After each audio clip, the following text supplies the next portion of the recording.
हैदराबाद में माज़ूरनि ऐं नाबीन माण्हुनि जे आलमी ॾींहं जे हवाले सां प्रेस क्लब जे ऑडिटोरियम हॉल में Hyderabad welfare association of the blind पारां हिक ख़ासि तक़रीब रखी वई।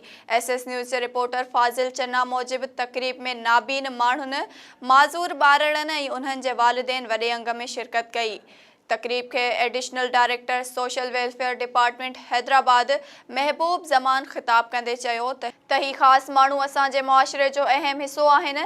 इन्हनि जी बहितर तालीम ऐं तरबियत जी असां सभिनी जी अहम ज़िम्मेवारी आहे। हुन चयो त सिंध हुकूमत नाबीन ऐं माज़ूर माण्हुनि लाइ 5% कोटा रखी आहे, ते बाक़ाइदगीअ सां अमल न थी रहियो आहे। ख़ानगी इदारा उन ते अमल न करे रहिया आहिनि।